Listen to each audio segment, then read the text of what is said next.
कुछ लोगों केवल प्रोमोटाश के लिए है।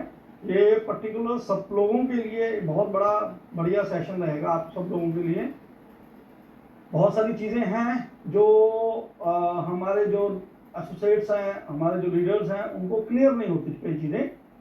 तो कई बार हम लोग बड़े सेमिनार्स के अंदर या मीटिंग के अंदर इतना नहीं समझा पाते कि क्या बेनिफिट्स हैं, क्या उसकी विशेषताएं हैं, या बहुत सारी चीज़ें स्किप कर जाती हैं। Recording in progress. तो आज मेरी कोशिश यही है कि यहाँ बहुत सारे आप में से बहुत सारे लोग ऐसे हैं जो सक्सेस ट्रेनिंग प्रोग्राम में नहीं आ पाते, जो कंपनी की बड़ी ट्रेनिंग्स हैं उनमें नहीं आ पाते। तो मेरा आज का जो ये सेशन लेने का पर्पज ये है कि आपको जो बेसिक नॉलेज है, जिसके ऊपर पूरा का पूरा प्लांट न्यूट्रिशन स्ट्रक्चर खड़ा है, वो उसके बारे में आपको थोड़ा सा नॉलेज हो।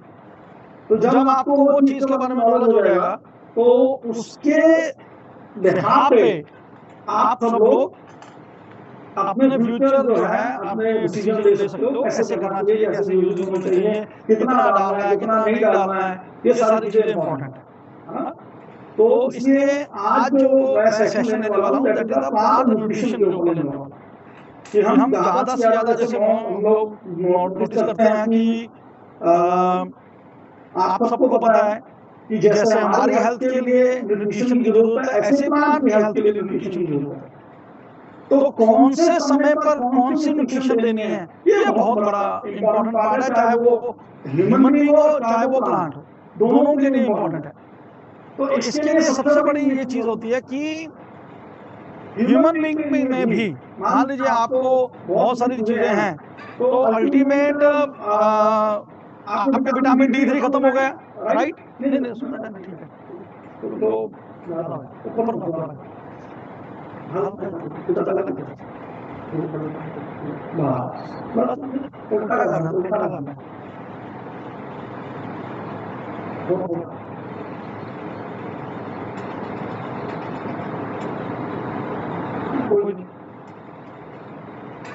हमें ये पता होना चाहिए कि मान लीजिए विटामिन D3 की कमी है, तो हमें पता है कि विटामिन D3 अगर बॉडी में नहीं जाएगा तो हम जितना मर्जी अच्छा खाना खा लें, अच्छे भोज खा लें, ड्राई फ्रूट्स खा लें या कुछ भी खा लें, उसका हमारी बॉडी के ऊपर इम्पैक्ट नहीं पड़ेगा, तो उसका इम्पैक्ट हमारे ऊपर नहीं आएगा।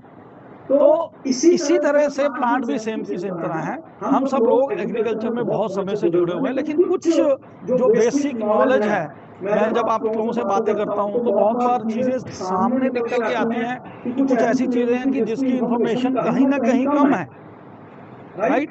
तो मैं चाहता हूं कि आज उस इंफॉर्मेशन को पहले मैं उसको कंप्लीट करूं, क्योंकि हम सब लोग किसान हैं।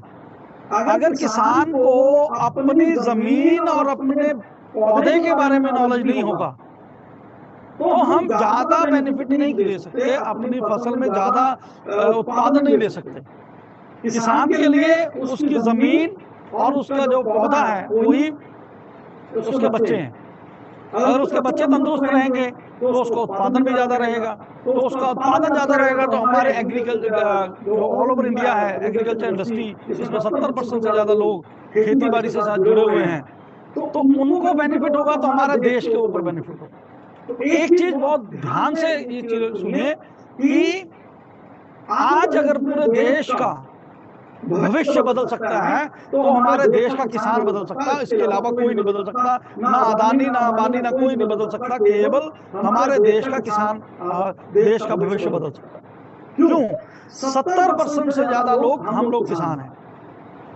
जितना किसानों को प्रॉफिट होगा, जितना ज्यादा बेनिफिट किसानों का होगा, उतना ही बेनिफिट ज्यादा हमारे देश को होगा, चाहे वो सीधे तरह से हो चाहे वो असीधे तरह से। तो आज मैं थोड़ी सी चीजों के बारे में बताना चाहता हूँ, तो जिसके बारे में बिल्कुल आप जहां पे भी हैं खड़े हो जाओ, आराम से बैठ जाओ, क्योंकि ये चीजें शायद मैं किसी मीटिंग में नहीं बोल पाऊंगा या किसी सेमिनार में नहीं बोल पाऊंगा। इसके लिए आपको STP या बड़ी ट्रेनिंग्स के अंदर ही आना पड़ेगा, तब जाके आप इस चीज को समझ पाओगे। तो मैं आप लोगों को रिक्वेस्ट करूंगा कि आप कहीं ना कहीं एक जगह पे लेके बैठ जाओ, आराम से सुनो और कोशिश किया करो जब भी ऐसी कोई जूम मीटिंग होती है तो हेडफोन लगाकर सुना करो, ताकि आपको क्लैरिटी से पता चले कि क्या बेनिफिट, क्या बातें हो रही है। तो आज मैं आपको एक प्रेजेंटेशन के जरिए भी आप थोड़ा सा आपको समझाऊंगा। तो मैं आपको एक प्रेजेंटेशन आज दिखाता हूँ, साथ साथ मैं आपको बताता जा रहा हूँ क्या बेनिफिट होने वाला है। जैसे कि आज मैं आपको सबसे पहले प्लांट न्यूट्रिशन के बारे में बताने जा रहा हूँ, राइट।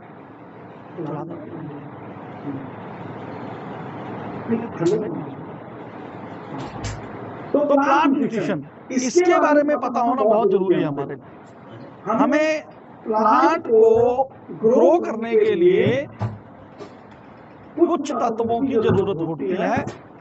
अगर आपको प्लांट को जिंदा रखना है, ऐसे इंसान को जिंदा रखने के लिए और प्लांट को जिंदा रखने के लिए प्लांट न्यूट्रिशन बहुत इंपॉर्टेंट है। अगर प्लांट को सही वक्त पे सही न्यूट्रिशन मिल जाए तो हम उसका पालन पोषण बढ़िया ढंग से कर सकते हैं और उसका ज्यादा उत्पादन ले सकते हैं, उसको बीमारियों से बचा सकते हैं। और एक चीज ध्यान में रखिए, बहुत सारे लोगों को ये कंफ्यूजन रहती है कि सर न्यूट्रिशन से हम अपनी पौधों को पेस्टिसाइड और फंगीसाइड से कैसे बचा सकते हैं। ये बहुत बड़ी बात है, ध्यान रखना। जब पौधा मजबूत रहेगा तो उसको कीड़े भी कम लगेंगे, उसको फंगस भी कम आएगी, उसको वायरस भी कम होगा। इसका सीधा सीधा एग्जाम्पल कोरोना है। पूरी दुनिया में लोगों का इम्यून सिस्टम वीक था, लेकिन हम लोग यहाँ पे मसाले वगैरह खाते थे, जिसके कारण हमारा इम्यून सिस्टम स्ट्रांग था। तो इंडिया में सबसे कम डेथ हुई, फॉरेन में सबसे ज्यादा डेथ हुई। उसका कारण क्या था कि हम अंदर से मजबूत थे, जिसके कारण कोरोना जैसा वायरस भी हमारा कुछ नहीं लगा। तो सेम उसी तरह अगर हमारा पौधा तंदुरुस्त है, स्ट्रांग है, मजबूत है, तो वो हर तरह की बीमारी से लड़ने के सक्षम हो जाता है। तो जितना ज्यादा आपका पौधा स्ट्रांग होगा उतना ही वो तंदुरुस्त होगा और उससे बीमारियों से बचने की ताकत उसमें ज्यादा रहेगी। तो पौधे के में आपको पहले एक बात बता दूं कि जितना पौधा आप उसको हष्ट पुष्ट तंदुरुस्त रखोगे। और यहाँ पे एक बहुत बड़ी गलती मेरे भाई जो किसान दोस्त है, मेरे भाई हैं, वो बहुत बड़ी गलती करते हैं। कई बार हम ओवर न्यूट्रिशन दे देते हैं। ओवर न्यूट्रिशन का मतलब क्या होता है? मान लीजिए आपके खेत में यूरिया का, या मान लीजिए आपको यूरिया डालना है तो 10 केजी 50 केजी की जरूरत है, हम उसको 100 केजी डाल देते हैं। तो एक ध्यान रखना कि हमारे पौधे में जो आपकी फसल है उसको ग्रीन करना है, डार्क ग्रीन नहीं करना। ये ध्यान में रखो। आपने अपनी फसल को कभी भी गहरा हरा, जिसको बोलते हैं ना गहरा हरा, डार्क ग्रीन, जैसे जो स्क्रीन पे आपको दिख रहा है ना रंग, ऐसा रंग चाहिए हमें पौधों का, ना कि गहरा हरा। तो गहरा हरा जब आप करोगे वहां पे जल्दी बीमारियां आएंगी, जल्दी फंगीसाइड आएंगे, जल्दी वायरस आएगा, सब कुछ जल्दी आएगा। क्योंकि जब हम जरूरत से ज्यादा न्यूट्रिशन डाल देते हैं, जैसे यूरिया नाइट्रोजन ज्यादा डाल देते हैं, जिससे क्या होता है प्लांट का जो अंतर सिस्टम वो गड़बड़ा जाता है। जैसे आप लोग भी, हम लोग भी कई बार करते हैं ना, हम लोग शादी पे गए, ज्यादा खाया गया, अगले दिन पेट खराब हो गया, तो हमारा इम्यूनिटी खराब हो जाती है। इसी तरह जब हम अपने पौधों में भी जरूरत से ज्यादा नाइट्रोजन का इस्तेमाल करते हैं तो वो पौधों के अंदर उसका फोटोसिंथेसिस सिस्टम जो है उल्टा ब्रेक हो जाता है, ज्यादा बढ़ने के लिए ब्रेक हो जाता है। तो जिससे क्या होता है वो इतने कमजोर हो जाता है उस समय, उस कमजोरी के वक्त अगर उसको किसी भी तरह का मौसम चेंज हो गया तो वो इमीडिएटली उस बीमारी के चपेट में आ जाए। तो हमें सबसे पहले ये ध्यान देना है कि जो हमारी फसलें हैं उन फसलों को हमें गहरा हरा रंग नहीं करना है, हमें नॉर्मल हरा रंग करना है, ताकि हमारे पौधे जो हृष्ट पुष्ट हो, ना कि किसी बीमारी से ग्रस्त होने के चांस में आ जाए। तो अब मैं एक थोड़ा सा आपको दिखाऊंगा। तो ये एक चार्ट देख लीजिए, लिखना है तो लिख भी लीजिए, बेशक सब लोग ध्यान से रखिए। प्लांट न्यूट्रिशन में सबसे बड़ा जो रोल होता है, सबसे पहला आता है स्ट्रक्चर एलिमेंट्स। जो स्ट्रक्चर एलिमेंट्स होते हैं जो कि हमें हवा में और पानी में कॉमन मिल जाते हैं, जैसे कि कार्बन, हाइड्रोजन, ऑक्सीजन, ये तीनों हम कभी नहीं डालते। हम नहीं डालते ना तो खेतों हम में, कार्बन डाल रहे हैं, ना तो हम कार्बन डाल रहे हैं, ना हाइड्रोजन डाल रहे हैं, ऑक्सीजन डाल रहे भगवान ने फ्री में हैं। दी ये हमें हुई है। भगवान ने फ्री में दी हुई है। लेकिन लेकिन इन तीनों का सेवन सबसे ज्यादा प्लांट करता है। अगर ये तीनों ना हो तो बाकी का नीचे का जो भी आप देख रहे हो, nitrogen, phosphorus, calcium, manganese, iron, zinc, copper, सब बेमायने हैं। क्योंकि ये तीनों चीजें बहुत महत्वपूर्ण है सबसे ज्यादा लेवल पे। मतलब आपके यूरिया से भी ज्यादा जरूरी क्या है? कार्बन है, हाइड्रोजन है, ऑक्सीजन है। अगर हम हाइड्रोजन की बात करें, 71%, 71% हवा में हाइड्रोजन है, फ्री में मिल रही है हमें। ऑक्सीजन ऑलरेडी अपने वातावरण में मिल रही है, हमें पानी से मिल रही है। तो ये चीजें हमें हवा और पानी से दोनों मिल रहे हैं। लेकिन तीसरी चीज जो कार्बन है, वो कार्बन पिछले हजारों सालों से हमारी खेती में, हमारी मिट्टी में 5% से लेकर 10% की मात्रा में कॉमन थी, आमतौर पे थी। लेकिन पिछले हजारों सालों से हम सब लोगों ने उसमें खेती जब करनी शुरू कर दी, उसमें कल्टीवेशन करना शुरू किया, तो धीरे धीरे धीरे धीरे कार्बन का जो स्रोत है वो कम होता गया। आज पूरे भारत में जहां पे 5% कार्बन चाहिए, वहां 0.25% है, 0.25। जब ग्रीन पेंट शुरू किया गया था उस समय मैं बोलता था 0.5, मतलब आधा % लेकिन अब उससे भी आधा हो गया, 0.25। मतलब पिछले 15-20 सालों में हमने भी आधा कर दिया कार्बन को। मतलब 2002, 3, 4, 5, 6, 7 की बात करूंगा तो मैं हमेशा, मेरी मीटिंगें सुनते होंगे तो उसमें 0.5 बोलता था, लेकिन आज मैं स्पेशली बोल रहा हूँ 0.25, मतलब उससे भी आधा हो गया। अब बहुत सारे लोगों को लगता है कि यार इन तीनों की क्या जरूरत है, ये तो हमें फ्री में मिल रही है। ध्यान रखिए, जितने भी आप नीचे के एलिमेंट देख रहे हो, सबसे पहला पॉइंट था आपका स्ट्रक्चर एलिमेंट्स, जिसको कार्बन, हाइड्रोजन, ऑक्सीजन हम बोलते हैं। उसके बाद आता है प्राइमरी न्यूट्रिएंट। प्राइमरी न्यूट्रिएंट जो मेजर न्यूट्रिएंट्स होते हैं, जिसमें नाइट्रोजन, फास्फोरस और पोटाश, ये तीनों हैं जो सबसे ज्यादा मात्रा में चाहिए। Number 1 nitrogen, number 2 phosphorus, number 3 potash. ये तीन चीजें हमें मेजरली, प्राइमरी ज्यादा, जैसे कि आप खाना खाते हो तो सबसे ज्यादा चावल लेते हो, इसी तरह वो चावल की भांति ही हमें नाइट्रोजन, फास्फोरस, पोटाश, ये तीनों चावल की भांति लगेंगे। दूसरे नंबर पे आप खाते हो चावल के साथ में सब्जी या दाल। दूसरे आपने देख रहे हो secondary nutrient, right? Primary nutrient, फिर आगे सेकेंडरी न्यूट्रिएंट। इसमें है कैल्शियम, मैग्नीशियम और सल्फर। कैल्शियम, मैग्नीशियम और सल्फर, ये तीनों ऐसे न्यूट्रिएंट हैं जो इन तीनों के बाद में लगेंगे। मतलब अगर आप खाना खा रहे हो तो सबसे ज्यादा क्वांटिटी हमारी चावल की, उसके बाद में जो हमारी क्वांटिटी होती है वो सब्जी और दाल की। तो इसी तरह अगर हम यूरिया, डीएपी का इस्तेमाल कर रहे हैं, उसके सेकेंडरी में हमें कैल्शियम का, मैग्नीशियम का और सल्फर का इस्तेमाल करना पड़ेगा, तब हम जाके अपने खेतों को, अपने पौधों को तंदुरुस्त बना सकते हैं। अब तीसरे नंबर पे आ गया माइक्रोन्यूट्रिएंट, जिसमें iron, zinc, copper, boron, right, ये सारे मॉलिक्यूल लिखे हुए हैं, 6 के 6। तो ये 6 के 6 आपको चाहिए अचार की भांति। आप खाना खा रहे हो, उसके अंदर थोड़े थोड़े अचार रखते हो, हल्का सा अचार को टच करते हो, खा लेते हो, तो ये सारे अचार की भांति चाहिए। तो ये हमें ज्यादा, इसकी हमें बहुत ज्यादा मात्रा में जरूरत नहीं होती, लेकिन बहुत कम मात्रा में, जैसे कि आयरन, जिंक, कॉपर, ये हम आपको क्या कितना कितना देते हैं, 250 ml, 250 ग्राम, 2 किलो, 3 किलो मैक्सिमम। लेकिन अगर हम सल्फर की बात करें, ये 5 kilo, 10 kilo, calcium 5 kilo, 10 kilo, magnesium 5 kilo, 10 kilo. अगर हम यूरिया की बात करें, 50 किलो, 100 किलो, इसकी मात्रा में लगता है। तो ये चीज ध्यान में रखिए कि ये सारे के सारे एलिमेंट हमें अपने फसलों को तंदुरुस्त रखने के लिए ये चाहिए ही चाहिए। अगर तो ये एलिमेंट्स आपके खेतों में हैं, फिर तो कोई दिक्कत ही नहीं है, तो हमें कम फर्टिलाइजर का इस्तेमाल करना पड़ेगा।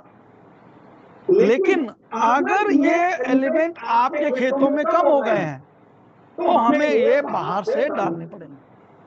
तो पहले क्या करता था किसान, केवल डीएपी यूरिया का इस्तेमाल करता था, इसके अलावा कुछ उसको जरूरत नहीं होती। लेकिन अब धीरे धीरे धीरे फर्टिलाइजर की लंबी रेंज आ गई, जिससे क्या हो गया, अब फार्मर को पता लगने लगा कि भाई मेरे कैल्शियम की भी प्रॉब्लम आ रही है, मैग्नीज की प्रॉब्लम आ रही है, सल्फर की प्रॉब्लम आ रही है, आयरन की प्रॉब्लम आ रही है, जिंक की प्रॉब्लम आ रही है, कॉपर की प्रॉब्लम आ रही है। तो जैसे जैसे किसानों को पता चल रहा है कि मेरे फसलों में कैसे कैसे प्रॉब्लम डेफिशिएंसी बढ़ रही है, तो हम उसको एक्स्ट्रा बाहर से हमें डालने की जरूरत पड़ रही है। तो ये देखिए, ये जो पहले एलिमेंट थे ये ऑटोमेटिकली जमीनों में पड़े हुए थे, लेकिन धीरे धीरे हम लोगों ने 10,000 लाख सालों से भी हम खेती करते आ रहे हैं, तो धीरे धीरे धीरे जो एलिमेंट्स है वो खत्म होते जा रहे हैं। आज भी अगर आप जाओगे तो किसी पहाड़ के ऊपर जाकर पौधे लगा दोगे तो वहां पे हमें खाद डालने की जरूरत नहीं है, क्योंकि ये सारे के सारे एलिमेंट ऑलरेडी उसकी जमीन में पड़े हैं। तो आपने देखा होगा कि बहुत सारे लोगों की जो जमीनें हैं वो नदियों के आजू बाजू में है। तो जिन लोगों की नदियों के आजू बाजू में जमीनें हैं वो उपजाऊ रहती हैं, क्योंकि जो पीछे से पहाड़ों से मिट्टी आती है वो धीरे धीरे धीरे धीरे आपके खेतों में चले जाती है। तो बेसिकली वो मिट्टी नहीं है, वो मिट्टी के बदले में आपको न्यूट्रिएंट मिल रहे हैं जो फ्री में पहाड़ों से आ रहे हैं और आपको मिल रहे हैं। तो ये मैं आप सब लोगों को लिखना चाहते हो, लिख लो सब लोग। तो ये सारे एलिमेंट जो हैं ये आपकी खेती के लिए बहुत ज्यादा महत्वपूर्ण है, जिसके बगैर खेती करना असंभव है। इसके बगैर हम खेती नहीं कर सकते, ये जरूरी है। तो पहले नंबर पे स्ट्रक्चर एलिमेंट, जिसको हम कार्बन, हाइड्रोजन, ऑक्सीजन तीनों को बोलते हैं। फिर आता है मेजर एलिमेंट का प्राइमरी एलिमेंट्स, नाइट्रोजन, फास्फोरस, जिसको बोलते हैं एनपीके, राइट। सेकेंडरी पे न्यूट्रिएंट जो आते हैं कैल्शियम, मैग्नीशियम, सल्फर। फिर उसके बाद 6 न्यूट्रिएंट आगे micronutrient, zinc, iron, manganese, copper, sulphur, ये सारे आपके आ जाते हैं माइक्रोन्यूट्रिएंट्स, जो कि कम मात्रा में चाहिए। अब आगे चलते हैं। तो यहाँ पे स्ट्रक्चर एलिमेंट जो मैं जिसकी बात कर रहा था, तो आपके कार्बन, राइट, हाइड्रोजन, ऑक्सीजन है। नेक्स्ट। तो ये तीनों के तीनों जो हैं ये बहुत महत्वपूर्ण है। जैसे कार्बन का आपकी जमीनों में होना बहुत ज्यादा जरूरी। नंबर वन, एक तो ये आपके प्लांट के बिल्डिंग ब्लॉक्स को बनाने का निर्माण करता है। मतलब आपके जो प्लांट्स के टिश्यू कल्चर बन रहा है उसको सपोर्ट करता है बनने में, राइट। दूसरा, उसका स्ट्रक्चर बेसिस बनाने में उसका काम होता है। तीसरा सबसे बड़ा काम कार्बन एक ऐसा एनवायरनमेंट है जिसके अंदर हमारे बैक्टीरिया जिंदा रहते हैं, मिट्टी में नहीं रहते। ध्यान से सुनो, बहुत सारे लोगों को कंफ्यूजन है कि हमारे जो बैक्टीरिया है, माइक्रोब्स है, वो जो है मिट्टी में जिंदा रहेंगे। मिट्टी में नहीं जिंदा रहेंगे। अगर मिट्टी में कार्बन की मात्रा कम है तो वो सब खत्म हो जाएंगे। अगर कार्बन की मात्रा ज्यादा है तो रहेंगे। तो ये इस चीज को ध्यान में रखिए। तो ये इस चीज को ध्यान में रखिए, कार्बन एक ऐसी चीज है जैसे कि हमारे लिए विटामिन D3, पौधों के लिए कार्बन। और हमें D3 ना मिले तो आप बेशक कितना भी बढ़िया खाना, कितना भी बढ़िया आप अच्छी मेडिसिन या ताकत के कैप्सूल लगा लो, लेकिन कोई फायदा नहीं होने वाला, क्योंकि जब तक विटामिन D3 नहीं है आपको बॉडी को वो जो आप ले रहे हो वो बॉडी को नहीं लगेगा। इसलिए कार्बन का होना हमारी जमीन में सबसे महत्वपूर्ण है, क्योंकि मान लीजिए हमने नाइट्रोजन डाल दी, राइट। जब तक नाइट्रोजन डायरेक्ट पौधे को नहीं लगती, हम पिछले 25 सालों से ऑल इंडिया सब किसानों को और अपने भाइयों को बताते आ रहे हैं कि नाइट्रोजन डायरेक्ट प्लांट नहीं लेता। तो अगर प्लांट डायरेक्ट नहीं लेता तो कौन सा चीज है, कौन सा ऐसा स्ट्रक्चर है, कौन सा ऐसा सिस्टम है जो उसको अवेलेबल करवाता है? तो उसको कहते हैं नाइट्रोजन फिक्सिंग बैक्टीरिया, राइट। तो जो नाइट्रोजन फिक्सिंग बैक्टीरिया होते हैं वो नाइट्रोजन जो आप जमीन में फेंकते हो, चाहे वो यूरिया के जरिए फेंक रहे हो या किसी भी तरह जमीन में फेंक रहे हो, वहां से वो खाकर पौधे को उसको अवेलेबल नाइट्रेट फॉर्म में, उसको अवेलेबल फॉर्म में करता है। तो जितने भी आप बैक्टीरिया आज तक आप जानते हो, जिसमें KSB पोटाश सल्फे बैक्टीरिया, ZSB हो गया, KSB हो गया, PSB हो गया, जितने भी आप जानते हो बैक्टीरिया, उन सब का घर कार्बन है। अगर कार्बन है तो ये सब मित्र जीव जिंदा है, अगर कार्बन नहीं है तो ये मित्र जीव जिंदा नहीं। सिंपल भाषा में राइट। तो ये कार्बन का इतना बड़ा महत्व है। नेक्स्ट है हाइड्रोजन। हाइड्रोजन जो है आपका फोटोसिंथेसिस सिस्टम को प्रमोट करता है। जैसे आपको पता ही है कि हवा में हाइड्रोजन है, राइट। जो प्लांट को जब धूप आती है तो उस समय जो फोटोसिंथेसिस सिस्टम होता है उसके अंदर हाइड्रोजन का बहुत बड़ा रोल रहता है ताकि प्लांट को ग्रो करने में हेल्प मिलती है। Next oxygen. ऑक्सीजन भी आपका एक एनर्जी का सोर्स, जो कि आपके रेस्पिरेशन, मतलब उसको हम बोलते हैं कि प्लांट के अंदर जितने भी न्यूट्रिएंट को आपने मूव कराना है, बिना ऑक्सीजन के लिए, एनर्जी का सोर्स लिए बिना हम नहीं कर सकते। तो ये तीन चीजों के बारे में कभी नहीं पढ़ाया जाता, हमें कभी नहीं पढ़ाया जाता। हमें केवल यूरिया, DAP, नाइट्रोजन, फास्फोरस इनके बारे में पढ़ाया जाता है। लेकिन मेरे को लगता है कि आज इन तीन चीजों के बारे में जानना हमारे लिए जरूरी है। आज हमारे लिए ऑक्सीजन मतलब पानी की भी कमी आ रही है और हाइड्रोजन जो है वो बढ़ती जा रही है क्योंकि जितने भी पोल्यूशन बढ़ता जा रहा है, और कार्बन जो है उसकी क्वांटिटी घट। तो ये भी तीनों एलिमेंट जो हजारों सालों से संतुलित रहते हैं। तो इसलिए हमें ये ध्यान देना होगा कि जितना जरूरी हमारे लिए नाइट्रोजन है, जितना जरूरी हमारे लिए पोटाश है, फास्फोरस है, उतना जरूरी हमारे लिए ये कार्बन है।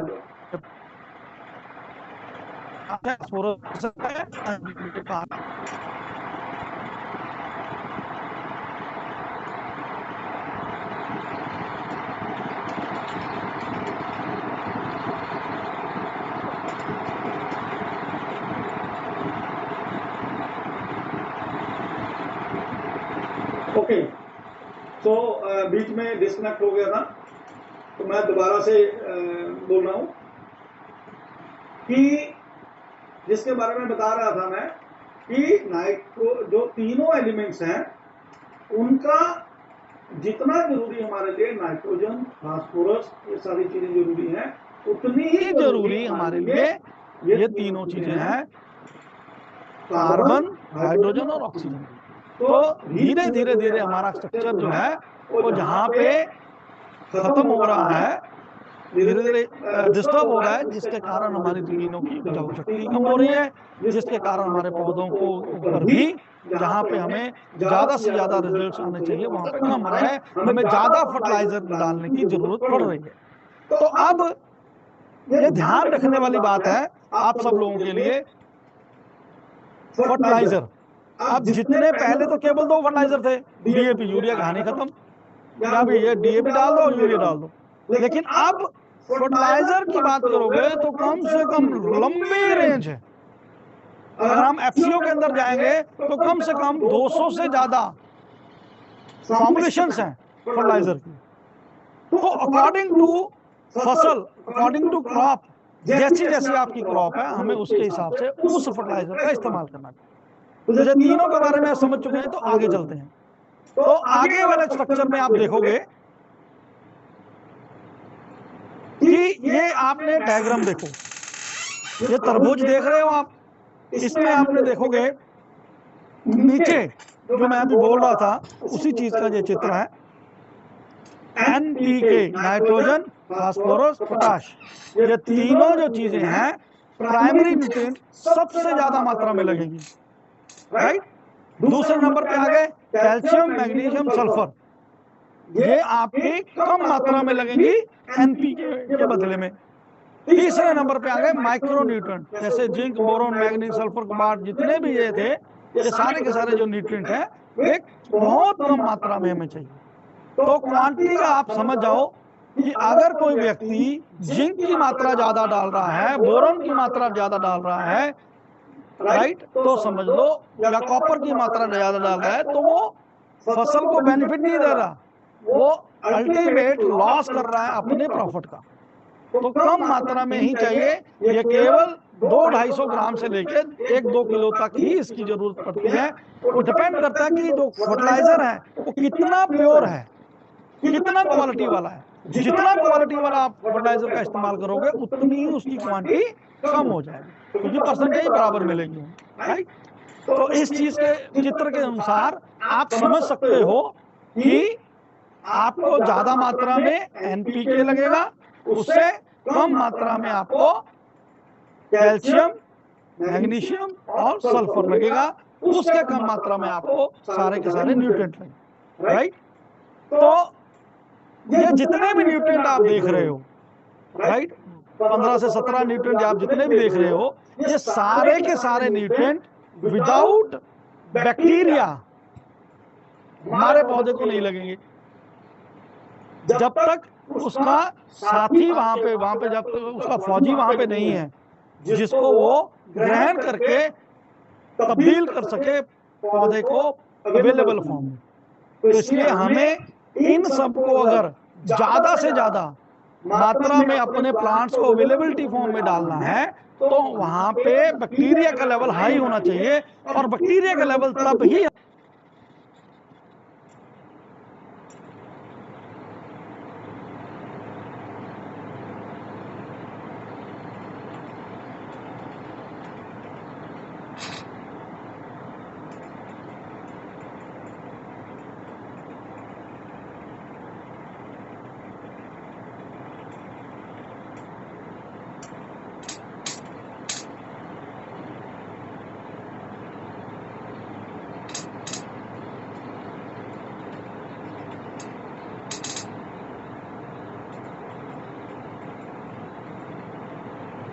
तो आज थोड़ा सा ये नेटवर्क का भी इशू चल रहा है, तो थोड़ा सा इसको ध्यान से रखिए। तो हम बात कर रहे थे न्यूट्रिशन के जो पिरामिड है,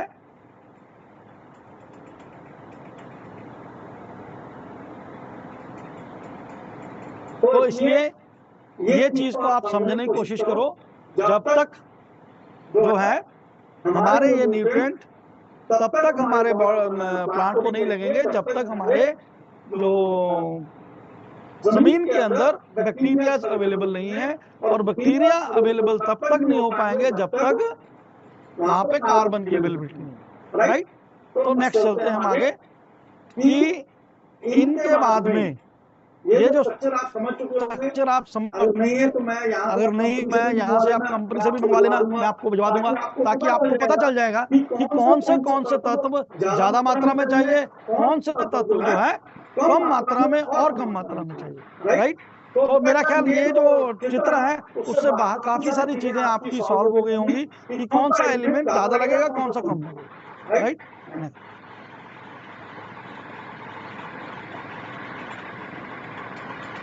तो अब बात करते हैं जिसके बारे में आज मैंने प्रोग्राम ये आज का जो मीटिंग रखा है वो है PROM phosphorus rich organic manure, right. सबसे तो मैं आपको ये बता दूं कि प्रोम की जरूरत ही क्यों पड़ी। पहला तो स्टेप ये है, ये समझना बहुत जरूरी है। हमारे खेतों में जरूरत से ज्यादा केमिकल फर्टिलाइजर का इस्तेमाल करने से, ध्यान से सुनो, जितना मर्जी आप डीएपी यूरिया इस्तेमाल कर लो, आपके वो खाने में नहीं आएगा। ध्यान से सुन लो वो बात। बहुत सारे लोगों को ये कंफ्यूजन है कि हम केमिकल फर्टिलाइजर डालेंगे तो वो खाने में आ जाएगा। केमिकल फर्टिलाइजर जो आपके खाने में आ रहे हैं वो पेस्टिसाइड वाले आ रहे हैं, लेकिन केमिकल फर्टिलाइजर क्या नुकसान करता है वो ध्यान सुनने वाली बात है। केमिकल फर्टिलाइजर का जब हम इस्तेमाल ज्यादा करते हैं तो ये हमारी जमीन की पीएच वैल्यू को डिस्टर्ब कर देता है, पीएच वैल्यू को डिस्टर्ब कर देता है। तो हमारी जमीन की पीएच वैल्यू 6.5 से लेके 7.5 के भीतर होनी चाहिए। तो जब ये हमारी पीएच वैल्यू बढ़ेगी तब भी न्यूट्रिशन की कमी आएगी, और जब ये वैल्यू घटेगी, अल्कलाइन आएगी, तब भी हमारी न्यूट्रिशन की वैल्यू पौधों में घटेगी। क्यों? उसका ये समझना जरूरी है क्यों घटती है। तो जब पीएच वैल्यू घटती है तो मित्र जीव जो हम कहते हैं, हमारे बैक्टीरिया जो मित्र जीव हैं, वो जो हैं वो अपने खेतों में उनकी क्वांटिटी कम हो जाएगी। जैसे कि खाने के लिए कार्बन और सांस लेने के लिए पीएच वैल्यू, ये दोनों ही बहुत इंपॉर्टेंट है। अगर आपका कार्बन भी नीचे आ गया और पीएच लेवल भी डिस्टर्ब हो गया तो समझ लो आप जितना मर्जी जोर लगा लो तब भी आपके जमीन के अंदर न्यूट्रिशन नहीं आ पाएगी, कम होगा, जिसके कारण आपको ज्यादा से ज्यादा खर्चा करने के बाद भी आपको सही ढंग से जो हमें मिलना चाहिए उत्पादन वो नहीं मिल पाएगा। सो प्रॉम को समझो पहले।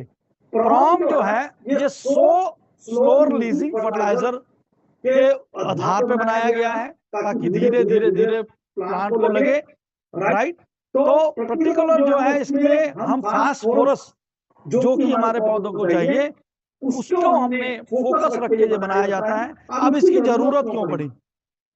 जब इंडिया गवर्नमेंट ने देखा कि हमारे ज्यादा केमिकल इस्तेमाल करने से हमारी जमीनों का जो पीएच वैल्यू खत्म हो रहा है, कार्बन खत्म हो रहा है, बैक्टीरिया का स्तर नीचे आ रहा है, तो धीरे धीरे देखा कि हमारी जो एक्सपोर्ट की क्वालिटी, हमारी बहुत सारी फसलें वापस इसलिए नहीं आती कि उसमें जहर है, हमारी बहुत सारी फसलें इसलिए भी वापस आती है कि जिसमें जितने न्यूट्रिशन होनी चाहिए उतनी नहीं है, उसमें न्यूट्रिशन की कमी है। जैसे कि आपको बहुत सारे लोगों को पता चला होगा कि कोविड के समय में हमारे जो 4 शिप जो थे वो यूरोप में गए थे अपने यहाँ पे सामान बेचने के लिए, लेकिन क्या है उसमें न्यूट्रिशन की कमी के कारण उन्होंने हमारा जो पूरे के 4 शिप जो थे गेहूं के उन्हें लिए नहीं, और फिर मोदी सरकार ने उसको किसी और देश को बेचा। मतलब ये हो गया कि हमारे गेहूं चावल दूसरी कंट्रियां अपने पशुओं के लिए भी नहीं लेते। वो कह रहे हैं कि इसमें न्यूट्रिशन वैल्यू ही बहुत कम है। तो न्यूट्रिशन वैल्यू तब तक नहीं आएगी जब तक पौधे को उसको न्यूट्रिशन नहीं मिलेगी, उसको उसके तत्व नहीं मिलेंगे। उसके तत्वों को मिलने के लिए चाहिए बैक्टीरिया को जिंदा रखने के लिए कार्बन और पीएच वैल्यू चाहिए। तो इस प्रॉम के अंदर सबसे इंपॉर्टेंट पार्ट है कि इसमें ऑर्गेनिक कार्बन डाला जाता है फास्फोरस के साथ। बहुत सारे लोगों को कैसे बनता है वो भी मैं आपको बताऊंगा कि इसको कैसे बनाया जाता है। बहुत सारी स्टेटों में, जिसमें से अभी मात्र राजस्थान एक ऐसा अकलौता स्टेट है, एमपी भी है कुछ जगहों पे, जहां पे रॉ फॉस्फेट मतलब फॉस्फेट के पहाड़ हैं, तो वहां पे माइनिंग की जाती है उन पहाड़ों में से, और उस मिट्टी को जो पत्थर है उसको क्रश किया जाता है, उसको पाउडर बनाया जाता है। तो जो पाउडर है उसको इस्तेमाल किया जाता है। तो जो पाउडर के अंदर जो मिट्टी जो हम उसको क्रश करते हैं उसके अंदर 16% से लेके 28 से लेके 32% तक फास्फोरस होती है। तो हमारी जो सरकार है उन्होंने धीरे को कम किया, पीएच वैल्यू बहुत ज्यादा हायर होते हैं जिसके कारण हमारी जमीन की पीएच वैल्यू खराब होती है। ये नेचुरल सोर्स है जिसके कारण हमारी पीएच वैल्यू कांस्टेंट रहती है, जिसके कारण नुकसान नहीं होता। तो इसलिए मोदी सरकार, या मैं ये नहीं कहूंगा पर्टिकुलर मोदी सरकार, टोटल करंटली सरकार जो है आने वाले समय में भी चाहे कोई भी सरकार आए, उनका पर्पस एक ही है कि ज्यादा से ज्यादा हमारी फसलों को एक्सपोर्ट किया जा सके। तो जितना ज्यादा एक्सपोर्ट किया जाएगा फसलों को, उतना ही हमारे देश में उसका बेहतरीन फायदा मिलेगा। तो अगर हम सब लोग आज की डेट में, मैं हर मीटिंग में बोलता हूँ, 140 करोड़ की 140 करोड़ की आबादी के लिए आज हमारे पास अनाज जो है 150 करोड़ का है। हमारे पास अनाज ज्यादा है, हमारे पास अनाज ज्यादा है, लेकिन उस ज्यादा अनाज को हम एक्सपोर्ट नहीं कर पा रहे ड्यू टू क्वालिटी। तो हमें क्वालिटी को अगर सुधारना है तो हमें ऑर्गेनिक चीजों को इस्तेमाल करना पड़ेगा। तो प्रॉम डीएपी का सब्स्टिट्यूट है, लेकिन यहाँ पे एक बहुत बड़ी कंफ्यूजन है, रिप्लेसमेंट नहीं है। बहुत सारे लोगों को लगता है कि भाई मैं एक बैग डीएपी डालता था, उसकी जगह में एक बैग ही मैंने प्रॉम डाल दिया तो मेरा काम खत्म हो गया। बहुत बड़ी गलती कर रहे हो, बहुत बड़ी गलती। ध्यान से सुनो, जिन खेतों में उसकी पीएच वैल्यू सही होगी या उसमें फास्फोरस का लेवल सही होगा, तो आप उसके अंदर 1 या 2 बैग भी प्रॉम के डाल दोगे तो रिजल्ट 100% आएगा। लेकिन जिन जमीनों की पीएच वैल्यू हायर हो चुकी होगी, उसमें फास्फोरस की कमी ज्यादा आ चुकी होगी, या लगातार डीएपी का ज्यादा इस्तेमाल करने से उसमें एक लेयर बन चुकी होगी, वहां पे आपके 2 बैग भी काम नहीं करेंगे। तो ध्यान रखिए, क्योंकि उसके अंदर 40 से 50% फास्फोरस का परसेंटेज रहता है। प्रॉम के अंदर सरकारी तौर पे 8 हमारे वाले प्रॉम में 10 से 12% होता है। मतलब एक डीएपी के बैग के बदले में कम से कम अगर हम 4 बैग प्रॉम का इस्तेमाल करेंगे तब उसकी बराबरता कर सकते हैं। ये ध्यान में रखिए। लेकिन डीएपी से ज्यादा प्रॉम के रिजल्ट क्यों आते हैं? क्योंकि उसके अंदर तो अगर हम अपने खेतों में सही मात्रा में कार्बन का लेवल इंक्रीज करें तो कम फास्फोरस भी डालेंगे तो उसके रिजल्ट्स ज्यादा आएंगे। ये ध्यान में रखिए। नेक्स्ट, तो इसके फायदे क्या है? ये सबसे पहला इन्हांसर है, सॉइल को इंप्रूव करता है, उसको ऑर्गेनिक बनाता है, उसकी पीएच वैल्यू को ठीक करता है, उसकी क्लींजिंग करता है, उसका जो एनवायरनमेंट जो मैंने बोला था ऑर्गेनिक मैटर है उसको ठीक करता है, जो कि उसके प्लांट ग्रोथ के लिए बेनिफिट है। स्लो रिजिंग फार्मूला आपने देखा, इसको दानेदार में बनाया जाता है। कई बार आते आते आप में पाउडर के पास भी पहुंच जाएगा। ध्यान से सुनिए, कई बार लोगों को लगता है सर ये तो पाउडर हो गया, नॉट वेरी पाउडर हो गया, कुछ नहीं होता, क्योंकि पाउडर और दानेदार में अंतर कुछ नहीं है। हम पहले पाउडर ही बनाते हैं, पाउडर से उसको गोली बनाया जाता है, दानेदार बनाया जाता है, ताकि आपको ब्रॉडकास्टिंग में आसानी रहे। लेकिन कई बार क्या होता है, जब तो डायरेक्ट कंपनी से आपको 30-30 टन की गाड़ियां आती हैं, उस समय तो आपको 100% जो है गोली के हिसाब से ही आपको फर्टिलाइजर मिलता है। लेकिन कई बार क्या होता है कि आपका जो ऑर्डर है वो 10 टन होता है या कम होता है, तो उसमें उठक पटक ज्यादा रहती है। मान लीजिए पहले कंपनी की फैक्ट्री में से वेयरहाउस आया, वेयरहाउस से पूना वेयरहाउस आया, पूना वेयरहाउस से आपके लोकल वेंडर के पास गया, लोकल वेंडर के बाद आपके पास आया। तो जितनी बार उठक पैटक होगी उतनी बार जो गोली है उसकी वो टूट जाएगी, चाहे वो प्रॉम की हो चाहे वो पोटाश की हो, वो टूटेगी। तो इसलिए कई बार लोगों को लगता है कि सर ये तो पाउडर बन गया, उसमें रिजल्ट में कमी नहीं आएगी। आप पाउडर को भी खेतों में ब्रॉडकास्ट कर दोगे तब भी रिजल्ट आएंगे, ये ध्यान रखना, राइट। तो अगला है बैलेंस न्यूट्रिशन सप्लाई। इसके अंदर मैं आपको बताऊंगा अकेला फास्फोरस ही नहीं है, बहुत सारे न्यूट्रिएंट हैं जो बैलेंस तरीके से प्लांट को दिए जाते हैं। तो इसमें सारे बेनिफिट है। नेक्स्ट, इको फ्रेंडली ऑर्गेनिक है, तो ना तो जमीन को नुकसान हो रहा है, जमीन को है ना वातावरण को नुकसान हो रहा है। इम्प्रूव डिजीज रेसिस्टेंस, जैसे मैंने आपको पहले बोला कि यहाँ पे मकसद पौधे को तंदुरुस्त करना, हरा। तो अगर पौधा तंदुरुस्त होगा तो उसको कम लगेगी। तो ये सारे बेनिफिट्स हैं। अब मैं नेक्स्ट बताता हूँ कि बेनिफिट्स हैं। अब मैं नेक्स्ट बताता हूँ कि प्रॉम के अंदर हम लोग इसको agriculture, horticulture, ornament plant, organic farming सब में इस्तेमाल करते हैं। लेकिन इसमें थोड़ा सा ट्विस्ट है, ध्यान में रखो।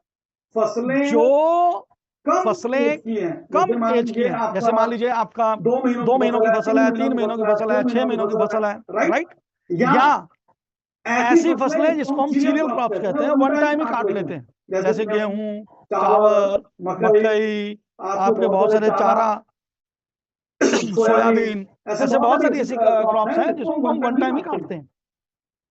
तो ऐसी फसलों के लिए हमें ध्यान रखना है कि क्रॉप जो है उसको वेजिटेटिव ग्रोथ देगा। ध्यान से सुनना। प्लांट हेल्थ को ठीक करने के लिए क्रॉप जबरदस्त फर्टिलाइजर है, लेकिन अगर आप इसको बोलोगे कि इसको डालने से फूल आ जाए, उसका साइज बड़ा हो जाए, तो ये नहीं करेगा। तो ये नहीं, ये मात्र प्लांट की हेल्थ को ध्यान में रखेगा और सॉइल को उपजाऊ करेगा, उसकी पीएच वैल्यू को बढ़ाएगा, कंट्रोल करेगा और उसके कार्बन को लेवल को इंक्रीज करेगा। तो ये ध्यान रखना, खास करके जहां पर हम सीरियल क्रॉप्स में काम कर रहे हैं, तो वहां पे जो इसका क्रॉम और पोटाश दोनों को इकट्ठा भी डाल देते हैं, कोई दिक्कत नहीं आती। क्रॉम को डाल दो, पोटाश को डाल दो, वन टाइम ही डालना है, सॉइल एप्लीकेशन।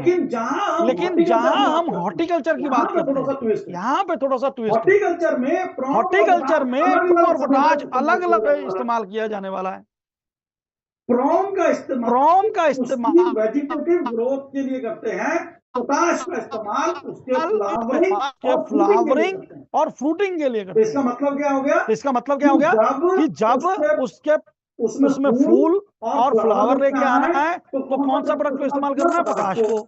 लेकिन जब उसमें से पत्तियां लेके आनी है या उसकी टहनियों को बढ़ाना है तो हमें करना है क्रॉम। तो दोनों का समय का डिफरेंस अंतर आ गया। तो यहाँ पे कई बार हमारे जो लीडर्स हैं वो गलती कर जाते हैं कि दोनों को इकट्ठा डाल देते हैं।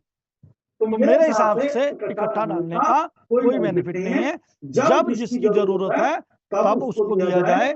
जब आपको फूल चाहिए, राइट, उसका साइज बढ़ाना है तो आप पोटाश का इस्तेमाल करो। जब उसकी है मतलब उसके पेड़ को बड़ा करना है, पत्तियां लानी है, तो आपको क्रॉप का इस्तेमाल करो। तो ये बहुत ध्यान से चीजों पे है ना। नेक्स्ट है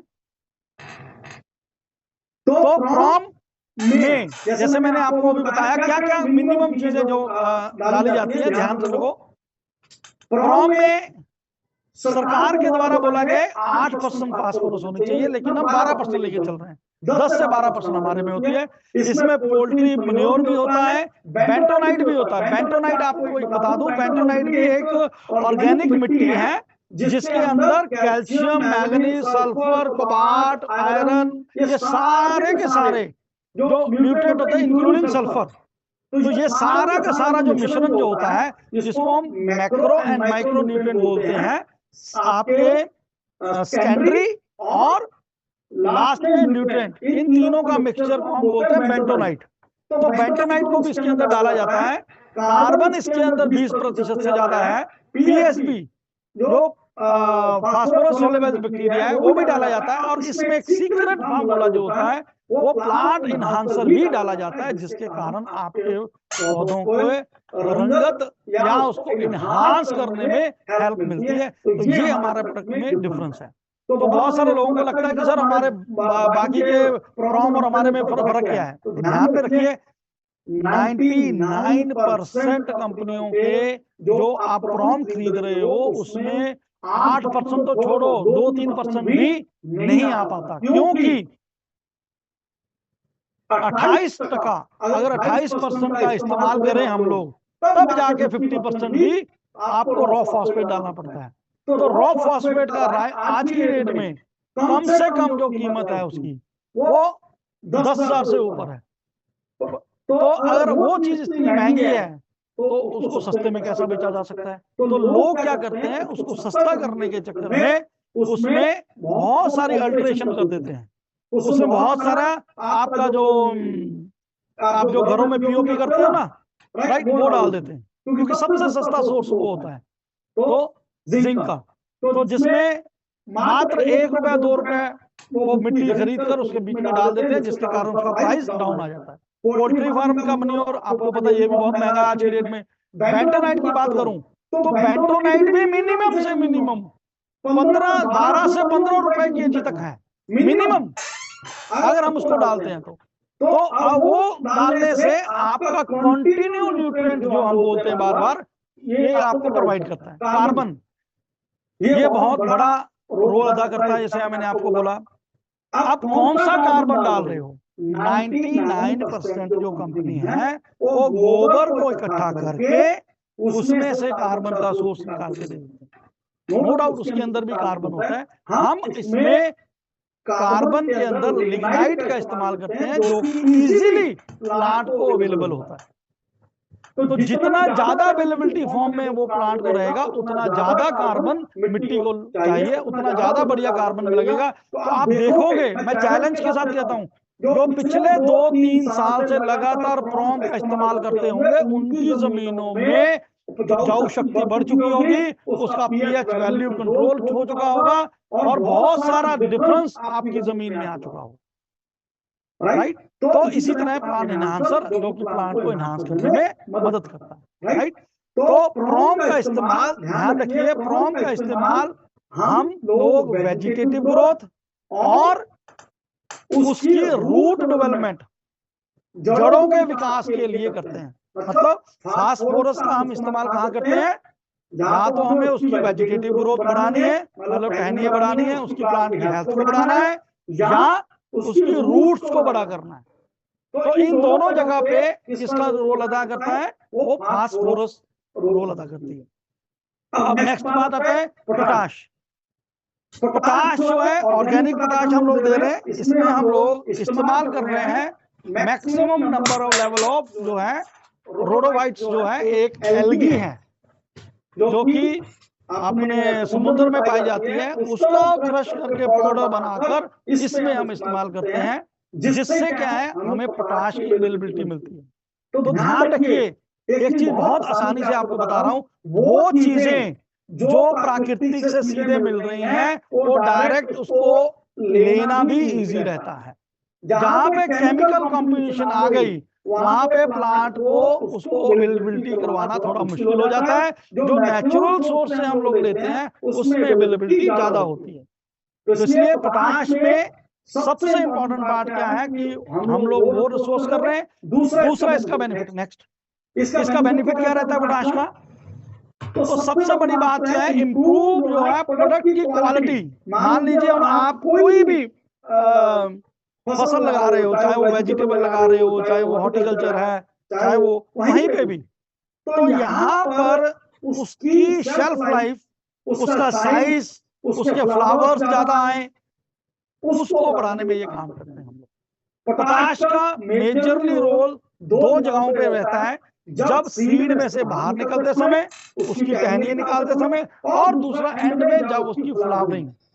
तो आप समझ सकते हो जिन जगहों पे, मान लीजिए जैसे जिंजर हो गया, राइट, आपका लहसुन हो गया, आपका ये हल्दी हो गई, आपका अनियन हो गया, ये सारी जमीन के नीचे हैं। तो ये हमारा फल कौन सा है? वो जमीन के नीचे है। तो जितना जमीन के नीचे वाले होंगे, चाहे वो अनियन हो गया, चाहे वो आपका जिंजर हो गया, कुछ भी हो गया, इनको पोटाश की ज्यादा से ज्यादा जरूरत पड़ेगी क्योंकि इनका फूड ही नीचे है। इसी तरह से हमें ऊपर की बात करें तो जब हमारे प्लांट में फ्लावरिंग आने का समय है, अगर तब हम इसकी एप्लीकेशन करेंगे तो उसका बेनिफिट ज्यादा है। मान लीजिए आप सिट्रस के ऊपर, संतरे के ऊपर काम कर रहे हो, आम के ऊपर काम कर रहे हो, पोमेग्रेनेट के ऊपर काम कर रहे हो, ग्रेप्स के ऊपर काम कर रहे हो, या कर्नाटक में हम लोग सुपारी के ऊपर काम कर रहे हैं।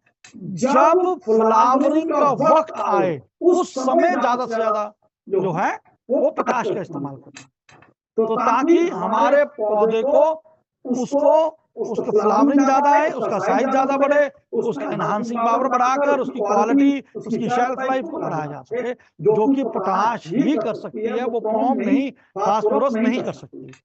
नेक्स्ट, तो सेम चीज इसके अंदर भी सेम 20% से ज्यादा जो है कार्बन का रेशो रहता है, ताकि हमारे ज्यादा से ज्यादा हमारे जो सॉइल है उसके अंदर हम इसको कार्बन की मात्रा को बढ़ा पाए, जिससे बेनिफिट हमें मिलता है कि हमारे जो बैक्टीरिया ग्रो करते हैं और हमारे पौधों को एबिलिटी ज्यादा मिलती है। तो सेम इसमें कोई अल्ट्रेशन नहीं है, कोई केमिकल नहीं है, तो इसलिए जल्दी से ज्यादा हमारा क्या होता है, बेनिफिट होता है कि ये इको फ्रेंडली है, ऑर्गेनिक है। नेक्स्ट, ये आपकी नेचुरली है, आपकी जो उसका जो उत्पादन है वो बढ़ेगा, राइट। आपका साइज बढ़ गया, प्लांट का फ्रूट का साइज बढ़ गया, नीचे जो रूट्स हैं, जैसे मान लो मैंने आपको बोला था पोटैटो हो गया, अनियन हो गया, जिंजर हो गया, ये सारी जो चीजें हैं, अगर उसका साइज बढ़ गया तो ऑटोमेटिकली आपका जो है जो यील्ड बढ़ जाएगी। इसी तरह मैंगो, जो भी आपके हॉर्टिकल्चर है उसमें भी आपका उत्पादन बढ़ेगा। तो पोटाश के अंदर भी सेम, हम लोग जो पोटाश, यहाँ पे बहुत बड़ा डिफरेंस है। जो भी मार्केट में आपको पोटाश 500 रुपए, 600 रुपए, 700 रुपए, 800 रुपए, वटएवर जो भी मतलब मिल रही है, वो पहली बात तो है पोटाश पीडीएम मिल रहा है। पोटाश जो है आपका मोलाइसिस से जो ड्राइव की गई है वो मिल रहा है, उसमें 14% पोटाश रहता है। हमारे वाले प्रोडक्ट में 20% पोटाश है, दोनों में डिफरेंस ये बहुत बड़ा है। लेकिन लो क्वालिटी मार्केट में महाराष्ट्र और कर्नाटक में इतनी ज्यादा रेड हो रही है क्योंकि वहां पे 14 नहीं 4% भी पोटाश नहीं मिल पा रहा, क्योंकि लोग अपनी प्राइसिंग को नीचे लाने के लिए क्वालिटी से कॉम्प्रोमाइज कर रहे हैं। तो इसलिए हमारे रिजल्ट हमेशा ही पोटाश के लोगों से ज्यादा रहेंगे। फिर इसमें भी जो है पोल्ट्री मैन्योर बनता है, कार्बन डलता है, पीएसबी बैक्टीरिया है वो भी इसमें डाला जाता है, प्लांट इनहांसर भी इसमें डाला जाता है। तो ये सारी चीजों का कॉम्बिनेशन से ही पोटाश का रेडी होता है। तो ये ध्यान रखो कि मार्केट से हम बहुत डिफरेंट हैं, मार्केट से बहुत जबरदस्त क्वालिटी हमारी। हाँ, अलबत्ता कि आप इसको केमिकल के साथ कंपैरिजन नहीं कर सकते, ये ध्यान रखिएगा, राइट। और पोटाश जो हम डाल रहे हैं, आप नो डाउट 40% वाली पोटाश भी है, 40% पोटाश भी है, 50 भी है, 60-70% वाली पोटाश डाल रहे हो 50 किलो, तो उसको आप अपने इस नॉर्मल ऑर्गेनिक पोटाश के साथ कंपैरिजन नहीं कर सकते। लेकिन आने वाले दिनों में जहां पर आप कहीं पे भी आप देखोगे जो लोग केमिकल पोटाश का इस्तेमाल कम कर, वहां पे आपका ऑर्गेनिक पोटाश का रिजल्ट जरूरत से ज्यादा बढ़िया आएगा। जहां जरूरत से ज्यादा केमिकल पोटाश डाल रहे हैं, जरूरत से ज्यादा केमिकल पोटाश का रिजल्ट कम आएगा, पोटाश का रिजल्ट कम आएगा। क्यों? क्योंकि वो जो जमीन है वो उसके नशे के ऊपर लग चुकी है, वो एडिक्टेड हो चुकी है। तो हमें सबसे पहले अपनी जमीनों को उपजाऊ करने के लिए जो एडिक्शन है वो तोड़ना पड़ेगा। वहां पे आपको 40-60 की गेम खेलनी पड़ेगी, 60% केमिकल, 40% ऑर्गेनिक, 60-40, 60-40। तो धीरे धीरे पहले साल 60-40, फिर 40-60, फिर 70-30, धीरे धीरे केमिकल को बंद। लेकिन अगर आपको सिंगल फर्स्ट डे आप उसको बंद कर दोगे एडिक्शन को, तो दिक्कत आएगी, क्योंकि उस जमीन में जरूरत से ज्यादा कंटेंट है। तो आप या तो ज्यादा न्यूट्रिएंट डालो, आप अपनी क्वांटिटी को 4 गुना, जहाँ पे 1 बैग डाल रहे हो वो 5, 6, 7 बैग डाल दो, तब जाके आप उसका कंपैरिजन कर पाओगे, राइट। नेक्स्ट, तो यहाँ पे दोनों चीजों का ध्यान रखें। क्रॉम और इनमें कंपैरिजन बहुत इंपॉर्टेंट पार्ट है क्रॉम का इस्तेमाल वेजिटेटिव ग्रोथ और रूट को किया जाता है, और पोटाश का जो इस्तेमाल है वो फूल और उसके फ्रूट को बढ़ाने के लिए किया जाता है। दोनों में डिफरेंस है। जहाँ पे सीरियल क्रॉप, वहाँ पे हमें ये दोनों को इकट्ठा ही डालना पड़ता है, क्योंकि वो केवल मात्र 1 महीना, 2 महीने, 3 महीने की फसल होती है। लेकिन जहाँ पे वेजिटेबल्स या हॉर्टिकल्चर, वहां पर जिस चीज की जरूरत है उसी को इस्तेमाल करो। जहाँ मान लीजिए आपकी वेजिटेबल्स हैं, आपको पता है कि अब मैंने इसको केवल बढ़ाना है, तो वहां पे प्रॉम को डालो, पोटाश को मत डालो। तो जब वो पौधा जो वेजिटेबल का पौधा फूल पे आने वाला है, तब उसको पोटाश को डालो, तो उसका बेनिफिट मिलेगा।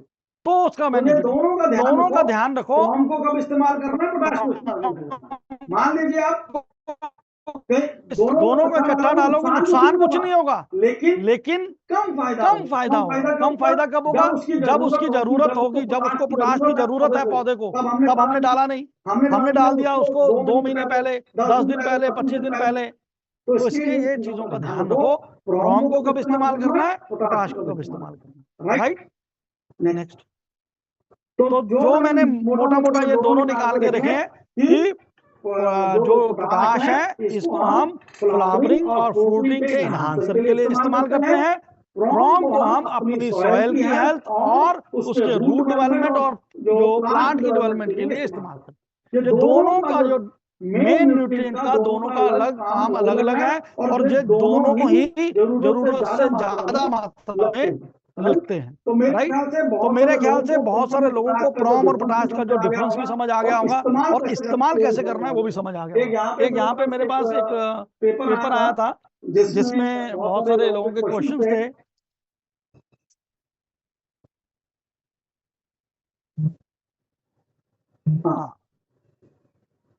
प्रोम पोटाश भूमि पावर केमिकल फर्टिलाइजर के इस्तेमाल के साथ कर सकते हैं। देखिए ध्यान सुनिए, बहुत सारे लोगों का मेरे पास एक क्वेश्चन बार बार आ रहा है कि सर ये ट्रैक्टर में नहीं जा रहा। तो ध्यान से सुनिए, प्रोम और पोटाश को अगर सही क्वालिटी का प्रोडक्ट है तो वो प्लांट के अंदर, ट्रैक्टर के अंदर नहीं जाएगा। ध्यान से सुनिए, क्यों? क्योंकि जो कार्बन है वो चिपचिपा पदार्थ है। ध्यान से सुनिए इस बात को, जो कार्बन है वो चिपचिपा पदार्थ है। अगर जैसे भी कोई भी आप फर्टिलाइजर का जो भी कोई भी फर्टिलाइजर, जैसे यूरिया डाल दिया या डीएपी डाल दिया, जिसमें भी नमी होगी वो चिपचिपा पदार्थ जो है वो उसको जुड़ जाएगा उसके साथ। तो इसलिए इसको सही इस्तेमाल इसका ब्रॉडकास्टिंग ही है।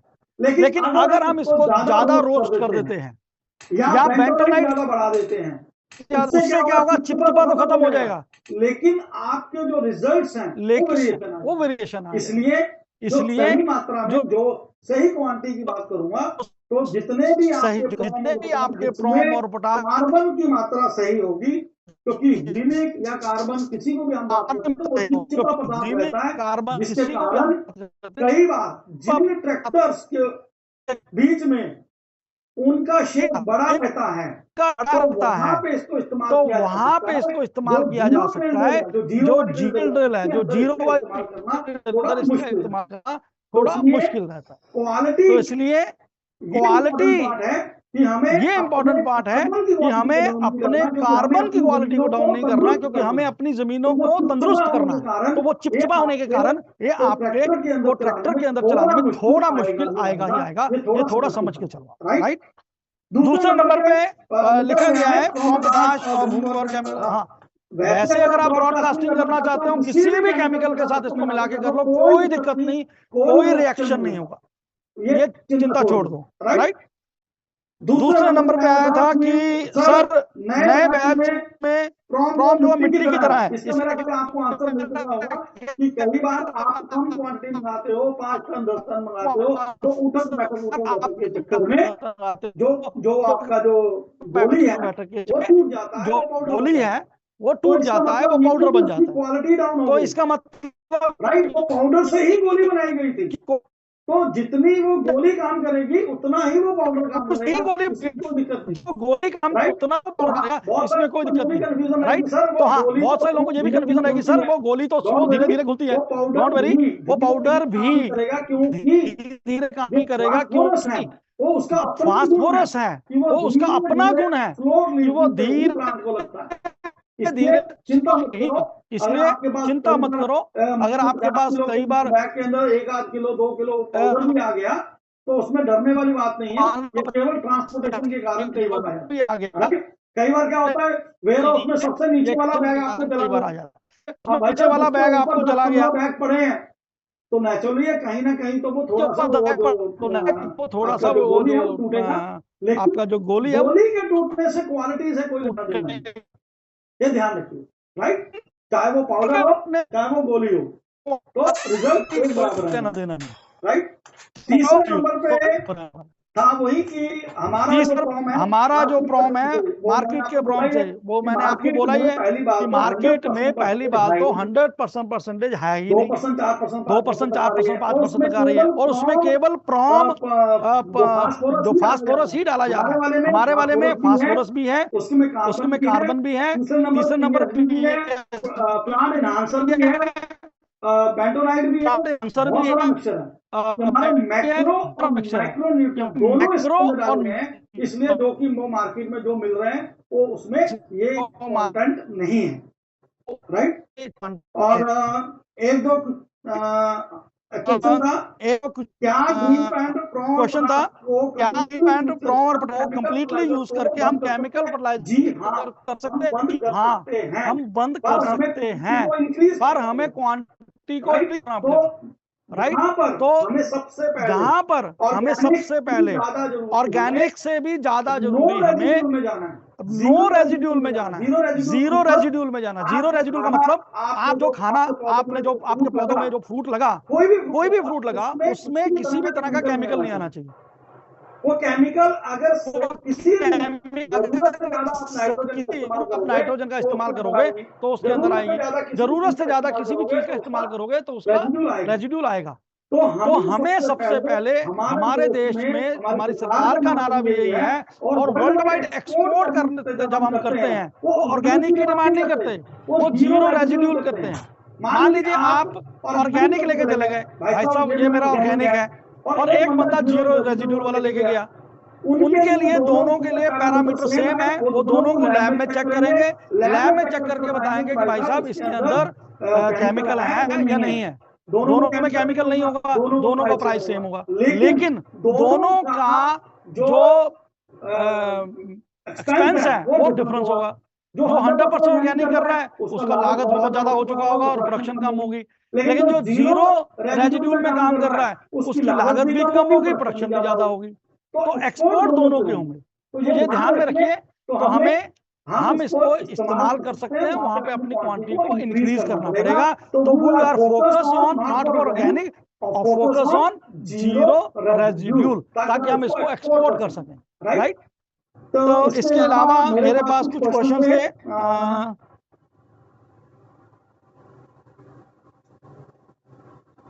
छोटी जो क्रॉप्स हैं उसमें हम केमिकल बिल्कुल कर सकते हैं जी।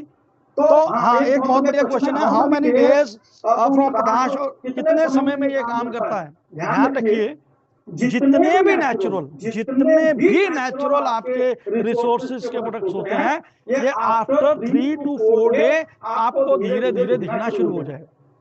यूरिया डीएपी जो है आपको नेक्स्ट 12 आवर में दिखना शुरू हो जाएगा, लेकिन ये जो है आफ्टर 3 डे 75 आवर्स के बाद में आपको प्लांट के अंदर दिखना शुरू हो जाता है, और ये लगभग लंबे समय तक, लगभग 15 से 10 से 15 दिन तक आपको उसकी जो वैल्यू है दिखती रहेगी, क्योंकि ये धीरे धीरे धीरे प्लांट में जाता है। और एक चीज मैं आपको और बता दूं,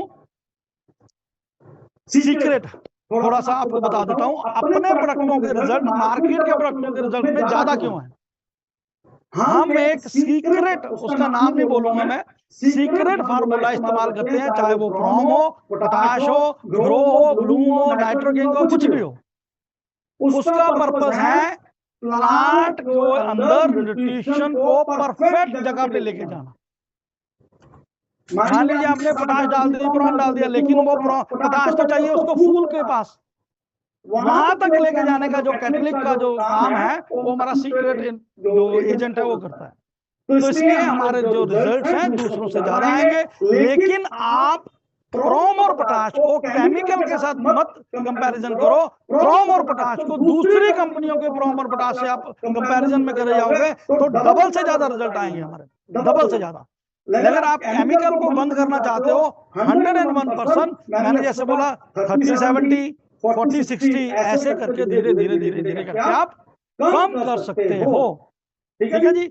और बहुत बढ़िया, कितने दिन तक काम करता है, जैसे कि मैंने अभी बोला कि ये जो प्रोडक्ट है, जितने भी नेचुरल प्रोडक्ट होंगे, जितने भी, ये कम से कम 1 दिन से लेकर 15 दिन तक इसका सोर्स रहता है। ये 15 दिन तक उसको धीरे धीरे धीरे मिलता जाता है, वो काम करता रहता है। अब यहाँ पे एक और चीज है, मान लीजिए आपकी जमीन के अंदर पोटाश की मात्रा ज्यादा है, तो अगर आपने कम भी डाल दिया तो वो 15 नहीं, वो 20-25 दिन तक भी चलेगा, राइट। ये डिपेंड करता है कि आपके प्लांट को कितना वो न्यूट्रिएंट चाहिए। अगर वहां पे जमीन में कमी है न्यूट्रिएंट की तो हमें कम समय तक वो उसका असर दिखाई देगा। अगर उसमें हमारे खेतों में उसकी कमी नहीं है तो हमारा ये जो प्रोडक्ट है वो 10 दिन, 15 दिन, 20 दिन इससे ज्यादा भी चल सकता है। तो ये ध्यान रखिए, ठीक है जी। तो मेरा ख्याल सब लोगों को क्लियर हो गया होगा कि प्रोम को कब इस्तेमाल करना है, पोटाश को कब इस्तेमाल करना है। खास करके जो लोग सोयाबीन, अपना ये सरसों हो गया, आपका जो व्हीट हो गया, राइस हो गया, इनमें कोई दिक्कत नहीं है, इसमें इकट्ठा ही डलेगा। लेकिन जहां पे आप वेजिटेबल या हॉर्टिकल्चर की बात करोगे तो जहां पर आपको अलग अलग समय पे इसको इस्तेमाल करना हो, तो इसलिए इसका इस्तेमाल करना इतना ज्यादा जरूरी है। आप जितने महंगे से महंगा 2000 रुपए लीटर, 10,000 रुपए लीटर वाला प्रोडक्ट नहीं लेके आओगे, जब तक जमीन में कार्बन नहीं होगा, बैक्टीरिया नहीं होंगे तो अवेलेबिलिटी फॉर्म नहीं होगी। इसलिए हम बार बार इसको इस्तेमाल क्यों कर रहे हैं, इसलिए मैं हमेशा बोलता हूँ कि जब भी प्रोमर पेस्ट का इस्तेमाल करो, भूमि पावर और एसटी का इस्तेमाल करो, क्योंकि जैसे ही हमने कार्बन दिया उसके साथ ही हमने माइक्रो न्यूट्रिएंट और न्यूट्रिएंट दे दिए, जिसके साथ प्लांट जल्दी रिस्पॉन्ड करेगा। तो इसका रिजल्ट आपको ज्यादा बेहतरीन मिलेगा रादर देन अकेला डालने से। अकेला से ज्यादा बेहतरीन है न्यूट्रिएंट के साथ डालना, राइट।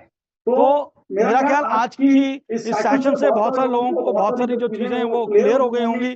फिर भी किसी का इसी तरह का सवाल रहेगा तो आप मेरे डायरेक्ट व्हाट्सएप पे भी कर सकते हो, आरएम के व्हाट्सएप ऊपर भी कर सकते हो, मैं दोबारा 1-to-1 भी आपको समझा दूंगा। तो इसलिए ये टाइम है, हमें अपनी जमीनों को बचाना है। तो हमारी जमीनों को बचाने के लिए कार्बन ही एक ऐसा सोर्स है जिससे हम अपनी जमीनों को बचा सकते हैं, और कार्बन का सोर्स प्रोम और पोटाश ही है।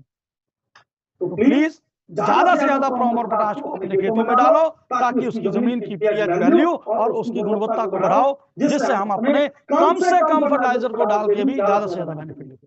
तो इन्हीं बातों से मैं आप सब लोगों का धन्यवाद देता हूं। आप सब लोगों ने इतना कम समय में जल्दी से जल्दी पहुंचकर ये अटेंड की मीटिंग, तो मैं आप सब लोगों को शुभकामनाएं देता हूं आने वाले सीजन की। और ज्यादा से ज्यादा मैं यही कहूंगा कि ज्यादा से ज्यादा रिजल्ट आए इस बार, ज्यादा से ज्यादा बेनिफिट हो आप सब लोगों को, और ज्यादा से ज्यादा इनकम हो आप सब लोगों को। तो उसके लिए आपको ज्यादा से ज्यादा स्टोरेज, ज्यादा से ज्यादा अभी प्रोम पोटाश, भूमि पावर, एसटी इनको खरीद कर रखना पड़ेगा ताकि जल्दी से जल्दी आपको उसको रोटेशन में लेके आओ। तो इसलिए ग्रीन प्लैनेट का नाम क्वालिटी का है, तो इसलिए कभी भी क्वालिटी में कॉम्प्रोमाइज कभी नहीं आएगा, ये मैं आपको प्रॉमिस और विश्वास देता हूँ। इन्हीं बातों से आप सब लोगों का धन्यवाद देता हूँ। Thank you very much. Green morning.